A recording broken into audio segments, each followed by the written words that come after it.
Good evening, everyone. We'll call the meeting to order. This is our 6 o'clock study session. We have 2 study sessions tonight. Thank you all for being here. I think the first on the agenda is the ARP Reading Corps. Rana, you going to lead us off? All right, welcome. Thank you. Thank you, Mayor and City Council. It's our chance to say thank you for believing in the AARP Reading Achieve Pinal program and really creating a home for this effort. It would not have happened without you. You've given over 400 students the key to success in school and life, the ability to read. Eventually, those students will marry, have families, stay in Casa Grande. I don't think it's a stretch to imagine that 1,500 lives will be significantly improved by your actions. Jerry's going to tell you about the expansion plans that we have, which are based on a grant we received from the state of Arizona. I'm pleased to tell you that the expansion will not diminish our commitment to Casa Grande Elementary School District or to the city of Casa Grande. My role as the chair of Pinal Alliance helps me view opportunities from the economic development point of view. I believe that helping students to read throughout Pinal County will only increase the pool of job-ready employees for your strong industrial base. I want to thank you for inviting us today, and a special thank you to Jerry and the presentation he's going to give to you. Thank you. Thank you, Rana.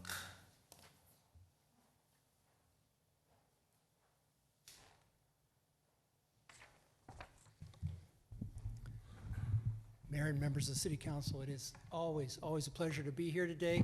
It makes me kind of miss my days as a staff planner when I got to present on a regular basis to planning commissions and city councils. But anyway, You'll get over it, Jerry. I am getting over it. It takes a long time, obviously, but I am getting over it. So, thank you for being here today. I have the.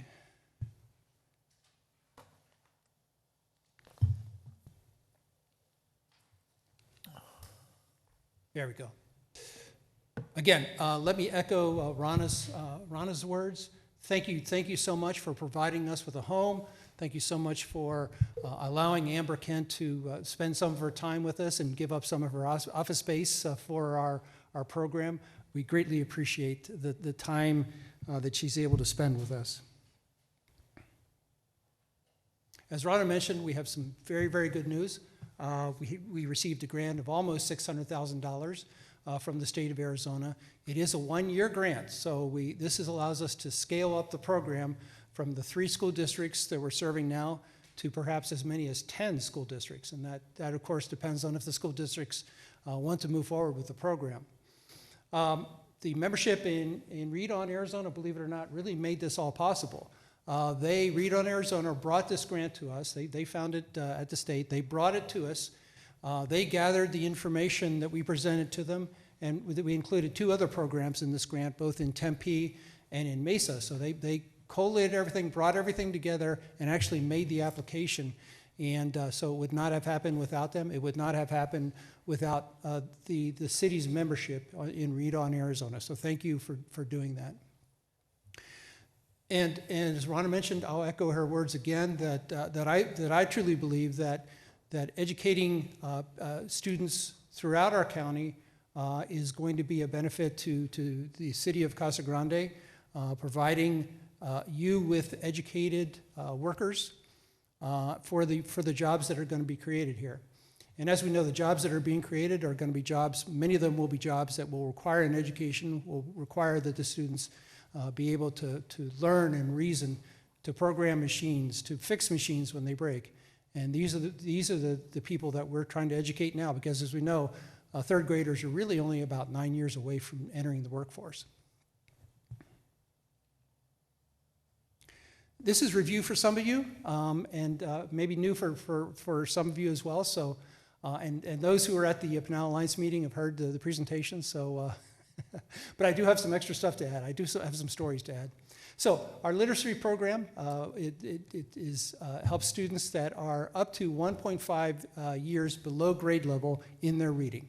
So it's not designed for kids who are in special education. It's designed for mainstream kids that just need that extra boost to be able to get where they need to be. And one of the stories I have talks about that. Improves the reading ability by the students by building fluency. And fluency is really very simply reading at the pace in which you talk. And that's what we emphasize with them, is reading at the pace in which you talk. And once you're able to do that, then comprehension follows. So you may not really understand all the words that you're reading at first, but comprehension then follows when you are reading at that speed. And fluency then is a strong predictor of the overall reading ability. So we recruit, screen, train, and support our volunteers, 50 years plus, but if you know somebody who's a little bit younger than 50, we can work with that as well. We thought we couldn't, but we've been told by National AARP that sometimes you can use a little flexibility. So again, if you know somebody who's 47 that wants to do it, we can make that work.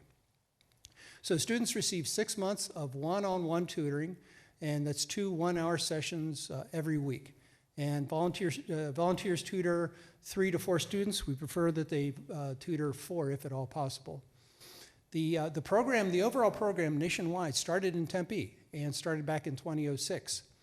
And at this point, they have 12 schools and 1 after-school site with 125 volunteers. Phoenix started their program in 2014, and I started off tutoring in Phoenix, and they have 114 volunteers. Mesa starting their program, I mentioned we work with Mesa on the grant, and they're starting their program this year. So this program, again, is in 4 cities now, and we were the 3rd in the state, so it wasn't Flagstaff, and it wasn't Tucson, it was Pinal County that was the 3rd one in the state. So why do we focus on reading? A truism that really is true is that first children learn to read, then they read to learn. So they need to, no matter what field we're talking, what field of study we're talking about, you really need to be able to read first. Mathematics included, science, you name it. You really need to be able to read first before you can go ahead and learn even in those fields. And being able to read by the end of 3rd grade really is the crucial milestone in a child's future success. So children who cannot read well by the end of 3rd grade are 4 times more likely to leave school without a diploma. They're also prone to engage in behaviors like truancy and aggression. They have behavior issues in class, and I experienced children who were having behavior issues in class because they couldn't read, and they didn't know why they couldn't read. Other kids could. And so they acted out in class to try to hide the fact that they couldn't read. The community benefits of the program, students have greater success in school, they graduate from high school, and so they're more open to post-secondary programs and can qualify for post-secondary programs, and will have a better earning potential and quality of life then throughout their lives. What we're doing here is really, in many circumstances, breaking the cycle of poverty. Often these kids will come from houses where they don't have a lot of resources. The parents don't have time to really spend with their children, teaching them how to read. And hopefully we can break that cycle of poverty and replace it with a cycle of prosperity for the students and then for their eventual families, as Rana was saying. All of you know that we have a bright economic future if we have the workers for the businesses that are locating here. And the good jobs of the future, as I mentioned before, will require reading and analysis skills. I grew up in a manufacturing town. I worked at the factory where they made York air conditioners, and I would work for an entire week on one piece. So I'd had 10,000 orders for one piece. And these days, the machines do that kind of work. The humans really don't have to be very involved in those kind of simple tasks. So the reading goals for the state. The goal for the state is have our 3rd graders reading, or 72% of our 3rd graders reading at grade level. The state currently is at 46%, and Pinal County is about 33%. And when you look at these statistics, keep in mind that, again, being able to read by the end of 3rd grade is the crucial milestone in the future development of our students. We started tutoring we started the program in June of 2020. We began tutoring in November November of 2020, and we did it virtually because, as you remember, we were in the middle of a pandemic at that time. And we had the advantage of never having tutored, so we just switched gears and said, okay, we're just going to do this online. And all the other programs said, well, wait a minute, we only know how to do this in person. And so it was a great advantage to us, and we had a terrific year despite the problems that we had. The superintendent of the school district at that time went around at the end of the year and was just kind of viewing these tutoring sessions. And one of the things that she noticed was the connection that had been made between the tutor and the student, even online, even with the fact that they had never met in person. They still created a bond, and that bond really is what helps to drive learning with these students. So we just finished up our third year. We are in 3 districts with 167 students, and you can see the stats there. Of course, Casa Grande Elementary is the largest of the 3. So, as Rana mentioned, we have tutored 426 students over the past 3 years. And keep in mind that these are, again, students that receive 6 months of one-on-one attention, and being given the gift of being able to read. 73% of our students progressed a grade level, one entire grade level, last year. Compare that to nationwide throughout the AARP program, where 62% progress about 1/2 grade level. So we progressed 1 grade level, they progressed 1/2 grade level. So we're doing literally over twice as well as the national averages here. And this is a chance for me to share a couple stories with you. I had a student a couple years back who was having behavior issues in class. And so she actually hid in the bathroom. As opposed to coming to our session, she hid in the bathroom. Again, she knew she couldn't read. She didn't know why she couldn't read. So she was a second grader, starting off in second grade. And she started off at 6 words per minute. And so she started off reading like tap and pat. And at the end of the school year, she was reading 75 words per minute. And as a matter of fact, while I was reading to her, we have fun reading at the end of our sessions. While I was reading to her, she was writing out a story. She wasn't paying attention to what I was doing. She was writing out a story, and she would ask me, how do I spell this word? How do I spell that word? And she had a great imagination. She told me one time that she was the daughter of the principal, and that she didn't need to do the things I was asking her to do. So she had a great imagination, and I think she's going to go very, very far. One other story very quickly. Last year, one of the students started in December, and so only had 3/4 of the year with us.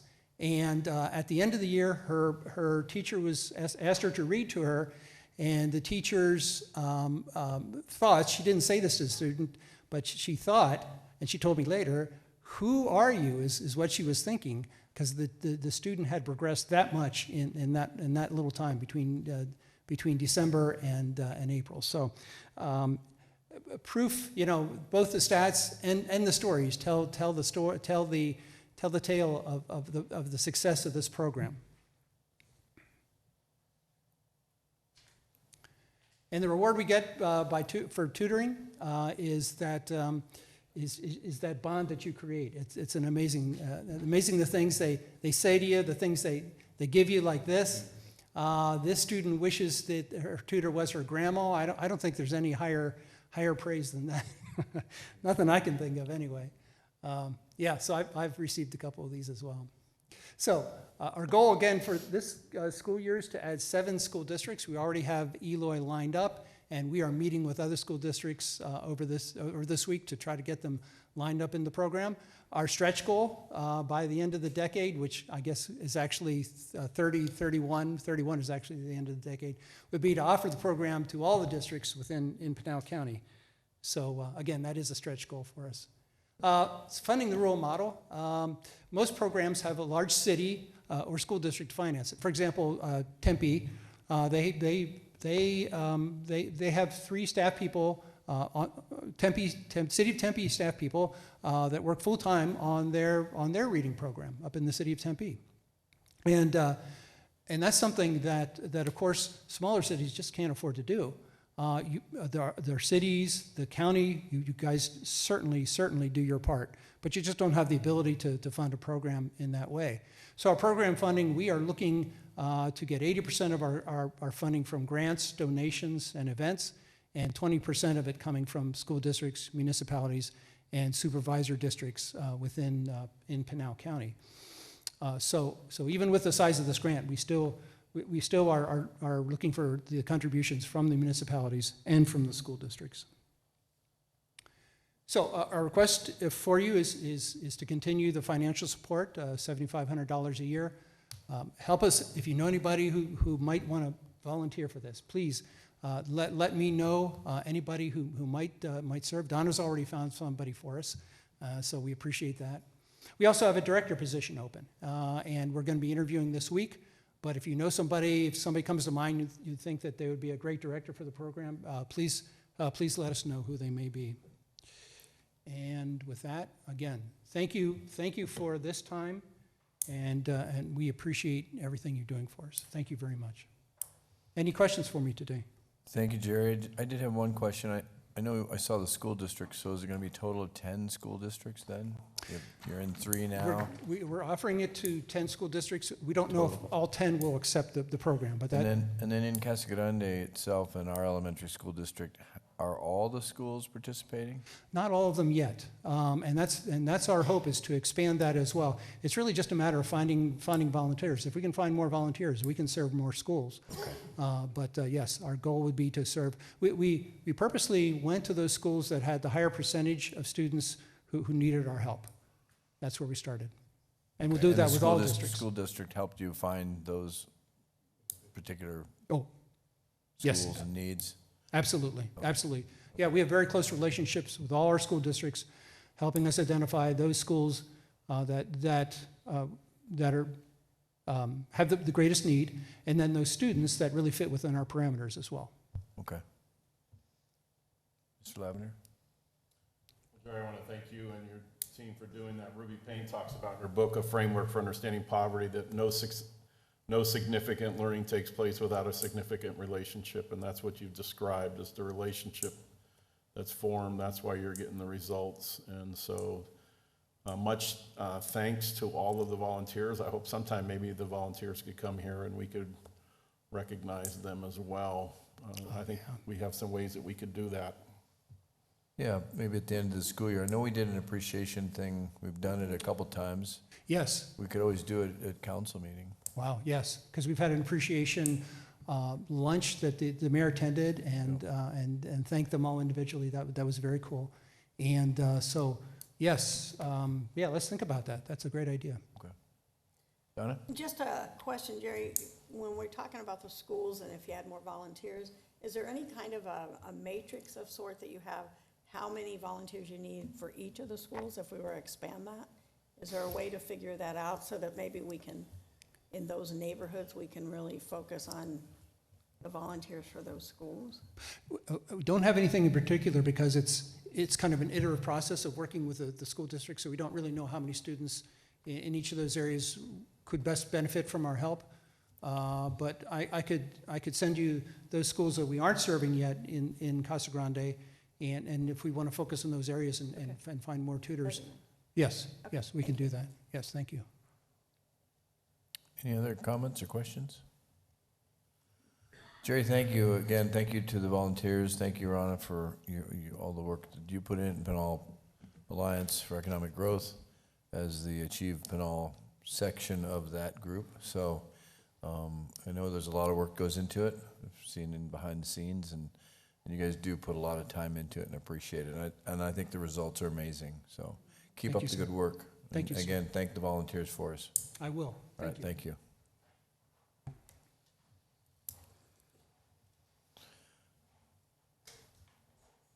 All right, well, that's the first part of our study session. The second part is the Boys and Girls Clubs of the Sun Corridor.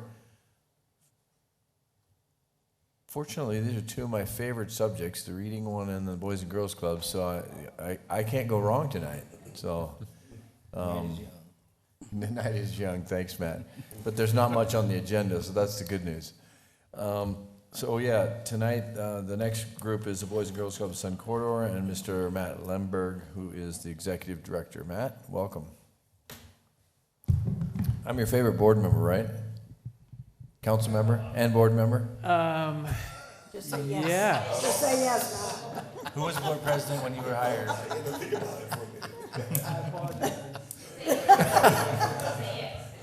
This is called a pregnant pause, Matt. Of It's a all the pregnant questions pause. that I thought might throw me off, that was not the one I was expecting. So, my goodness, Mayor McFarland, Mayor Pro Tem Lavender, rest of council, City Manager Raines, thank you for giving me the opportunity to present tonight. Always enjoy being able to come and talk about our successes and thank our supporters. And so that's certainly what I'm going to spend a lot of time doing tonight. But before I start, I want to address a concern or two that you may have, and I got made fun of this last time I was here. I am wearing a tie, and as many of you know, when I'm wearing a tie, I'm asking someone for money. And that ask already happened today, so that's not part of my notes. So you can rest easy in that. And so, exactly. But don't do that yet, because the second one. But secondly, since I've been here last, two of you, or one of you here, and Councilman Fitzgibbons, were celebrity dancers in our Dancing for Our Stars event. And I promise you that I will not be asking any of you tonight to be one of those dancers, but it may be coming at a later date. So all kidding aside, just as it was for every other individual, family, and organization, the last number of years have been very challenging for our organization. Very proud of the fact as we look back that we were open throughout the first 16 months of the pandemic and every day after that, and just really at such an unprecedented time, our organization was able to stay open and serve young people. Going into the pandemic, we had never operated more than one all-day program, and at the height of the pandemic, we were operating 4. For the last 3 months of the 1920 school year and the entirety of the 2021 school year, alternated between our regular after-school programming and running virtual learning labs as our district partners went back and forth. As I mentioned that, would like to take a moment to publicly recognize our staff and our board, and many of them are here tonight, including my favorite board member, Mayor McFarland, apparently. On many days, our staff asked themselves, how are we going to get through today? And at one board meeting in particular, I remember a comment being made, we don't know how we're going to pay for this, but it's what our kids need, and so we're going to do it. And so just with those two groups, our success is due to them, and just want to publicly thank them for supporting our organization, supporting me in my role with the organization, so thank you. So I look back at the last 3 years, City of Casa Grande has been a huge piece of one of the main changes that has impacted how our organization operates today. And as you will all recall, we executed a program swap in the summer of 2021 where City of Casa Grande Community Services Department took over the Youth Soccer League, and we took over operations of Lincola Recreation Center. I am saddened to report that as a glutton for punishment, I am still coaching 2 soccer teams in that league, and couldn't get away from it entirely. So it's been fun. And tennis. And yeah, well, that's a different story. But yes, and tennis. In year 1, we closed Lincola and underwent a small renovation project, and we are excited to show that off to all of you hopefully soon. And we operated a temporary program at Palo Verde Elementary School for that school year and that summer. We reopened the building at the beginning of the 2022 school year and have operated that building every day since. And as you may remember, as part of that agreement, we committed to not charging Palo Verde students any program fees for the first 3 years of that partnership. We are currently in year 3, and we are having internal discussions on how to continue that dynamic moving forward. As an organizational overview, just because it's been a while since I've spoke, we currently have 5 clubs in Casa Grande: Ironwood Branch, Lincola Branch, McCartney Ranch Branch, Nap Lawrence Branch, and the Lounge. Currently have 700 registered members in Casa Grande, and our average daily attendance at those 5 clubs is 375. 110 of these members are at Lincola, and our average daily attendance there is about 60, so I've continued to grow that program in the 3 years that we've been there. As we've gotten good at adapting and changing throughout the pandemic, we were more than ready to change our operational model last year when Casa Grande Elementary School District went to a 4-day school week. And so for the last year and then this year, we operate 5 after-school programs Monday through Thursday, and then 1 after-school program on Friday at the lounge at Vista Grande, plus our 2 all-day programs. And that's been a great help to families in our community. Each of our clubs, our goal is to provide a world-class club experience that puts all club members on track to graduate from high school with a plan for the future, demonstrating good character and citizenship and living a healthy lifestyle. And certainly just to tag team on what Jerry mentioned and what you guys, when Boys and Girls Clubs of America has surveyed former club members, 90% of them is what they recall is the relationship with caring staff. And so you're absolutely right. The relationship with caring adults is what is the main piece of our engine. To the end, though, of what we were trying to accomplish, we are starting to run our targeted programs at all of our clubs now that we're a few weeks into the school. These programs include Care Camp, which is a guitar program, Power Hour, which is a homework help and tutoring program, and Smart Moves, which is a prevention program. We believe that we are uniquely positioned to help these young people succeed both today and in the future. And so as I end my presentation tonight, this might be the shortest presentation I've ever given, Larry, so something, pat on the back for that. Oh, I'll talk for 40 minutes if that's, I could, I'm a pastor's kid, as we all know, I can figure that out. That's right, amen, right? As I end my presentation tonight, I want to thank you all as a collective and as individuals for supporting our organization. We're able to serve the youth of our community because of the partnerships and with individuals and organizations like you. We just celebrated our 25th birthday last week, and as part of our celebration, we partnered with State 48 to create commemorative celebrating 25 years t-shirts. And so we would like to, as a token of our appreciation, offer each of you one of those shirts. These are the first batch that I've given out. Our board members and staff don't even have these shirts yet, so they're looking at me with daggers in their eyes. But after this, if you'd like, we'd love to give you one of our shirts, and we hope that you all wear it proudly as a symbol of your part of our partnership and what these two organizations have done over the last 25 years. So thank you for your continued support. We are a better community, we believe, because of our relationship with this group. Thank you. Thank you, Matt.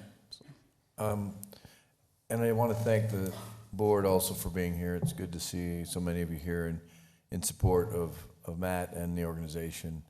Always, I think the organization's as strong as it is because it has a strong board. So, Matt, a long time ago, I think you probably have this tattooed on your arm somewhere. And you said it earlier tonight, and it's a quote that I used all the time, is how are we going to pay for this? That's right. But we've made it. Yeah. And I think you've done an excellent job, so congratulations to the board and to the organization. Sure. It is one of the strongest, I think, a lot of volunteer time and certainly a lot of volunteer efforts to raise money for the clubs and for our kids. And it's, in my opinion, as a board member and as a council member, probably some of the best time I've spent in terms of something for our community. So thank you for everything that you all do. So thank you for that, and thank you for being involved. Somebody else want to go? Well, Matt, I can say without the hesitation that you said that you are my favorite Boys and Girls Club executive director. That's perfect. That's perfect. And you talked about the growth of the club, but the growth of you has been remarkable as well. I remember as a college student when you didn't comb your hair and you used to show up to basketball with your hair all over the place. Perfect. Thank you. Nothing's changed. Yeah. He does comb it now. Perfect. Or the year you went without shaving. That's right. But you have right. truly grown into this position and have done an amazing job with everything you've done. I knew the day they hired you that was the absolute best choice because you know our community. You know how to connect with the students of this community. You know how to come in present to a board. You make fun of yourself, but at the same time, you're serious. Sure. And we're here to support you in any way possible. I know your dad and mom are so proud of you for what you do, but I know this community is also proud of you. And so you're doing a great job. So congratulations on all of your success. But I do have a serious question for you to get you out of the trouble you're in with your board. Right.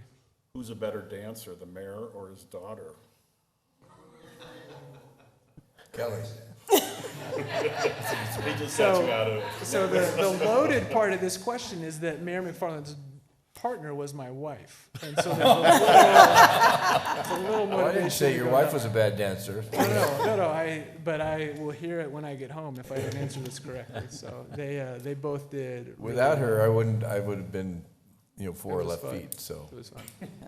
Thank you, sir. Good. That's Good, if Donna. I've done one thing well, it's surrounding myself with good people, and so it's definitely a we. But thank you. Donna, go ahead. Well, Matt, when you took over, I remember you meeting with me, and I had just finished 20 years of national nonprofit service. And I remember sitting in that office, and you had this dazed look on your face of what have I gotten into? Sure. And I will never forget that conversation because I saw in you where I had been 20 years before. And it's so important for people to understand that nonprofits are truly a business. You have to have the business plan, you have to have a board, all those things, just like we run a city, that's what you're doing. You're running the mini city of Casa Grande. And I can't tell you how proud I am to see such development, not just for you, but the board, but the program. I mean, 25 years is a long time to survive in the nonprofit world, but you've made that work. And the reason you've done that is because you've had good people behind you. And our kids are better for it, and our community is better for it. So thank you. Yeah, thank you. I say thank you as well, and also to the board and all your staff. Y'all doing a wonderful job. I was sitting there thinking when you kept mentioning Lynn Cola. Lynn Cola was one of my teachers. And I remember when they changed that name of that Boys and Girls, it's Lynn Cola Boys and Girls Club. I'm so thankful they kept that, Lynn Cola. Yes, sir. I actually used to go there all the time. I live on Fifth Street, so I was raised up there. So I would leave Palo Verde Elementary School and go and stay at Lynn Cola until later on into the evening. So thankful for what we've done. I sit on the Boys and Girls Club. I was an honorary chairman for many, many years. Used to have a lot of the football team, the Arizona Cardinals, come in, have a golf tournament to help raise funds for that. Maybe we need to get back to doing something like that. Yes, you do. And so just so thankful for all that you all do for our youth in our community. We got to continue to do the best that we can possibly do to help them because it's getting worse. Sure. But we can do it, Yeah. You're welcome. whatever the cost. Thank you. Thank you. Matt, go ahead. Young Matt. Nice We have a Matt. joke, 'cause, Yeah, yeah. I'm the oldest person that Matt went to high school with, that's a true statement. is what he says. But in all seriousness, just the amount of contribution the club has made to this city, to our youth, over 25 years is amazing. I remember I wasn't there quite at the beginning, but Bill Bridwell and a bunch of other people got together and said, we're gonna turn this gym into it, and it was way back then, how are we gonna pay for it? Yeah. And it's taken a lot of clubs in this town, a lot of support from the city, a lot of support from volunteers, from people. And I will say that, we went through some stuff, and you can answer this one, because there's only one. Who was the president of the board when you were hired?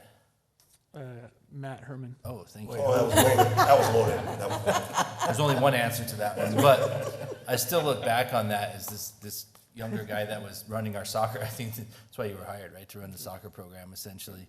Got that, and there was a lot of stuff going on in the club at that time from past stuff, and Matt Lindbergh has the integrity, and he stood up and he made it right.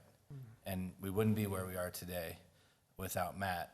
I mean, and of course the board. I mean, you've had some tremendous boards, a lot of board members in this town, a lot of support from the community, but just what the kids get out of it. I mean, and how big, can't imagine just our one branch at the, at the old gym, and now look at it. So great job to you and your board, everything. I did have a question in seriousness. When you do the full day Friday programs now, can you accommodate everyone that needs it still, or? We haven't seen as much interest as we thought, and I think part of that is just post-COVID, people have kind of maneuvered, some work schedules and staying at home and stuff. And so we've not had a waiting list on Fridays yet. I think it's getting the kids there too. Sure. There are a 'Cause couple during different the- challenges. During the regular week, we have the. Of course, the elementary school. Elementary Yeah. school Been busing a big them partner there. forever Yeah. too, busing, So busing the that kids. transportation can be a problem. But yeah, I So mean, to this point, yes, Yeah. I would love to serve more always, but yeah. I there's don't one want to issue. heap too much praise on you, We're but good. I mean, Don't. you do deserve it, but the board behind you, and I see some of them out there, and there's been a lot of people again, and just great job for keeping it going. When we hired you, I knew you were the one because you were from Casa Grande, you understood Sure. the community, and you're committed to the community. So Sure. thanks again. Thank you. How many years ago was that? I just hit 20 20. That's with the what I thought. organization a couple Wow. of months ago. So, Thank you. yeah, thank you. Thank guys. you, thank you, Matt. Again, Appreciate it. thanks to the board and staff. There's some staff here too, so thank you guys for being here and all that you do. All right, thank you, everybody. Thank you. Really to both, that's for both programs. We really appreciate, Jerry, your efforts as well, so thank you very much. All right, we'll stand adjourned until 7 o'clock. Thank you, everybody. And do I get 2 T-shirts since I'm a council member and a board member?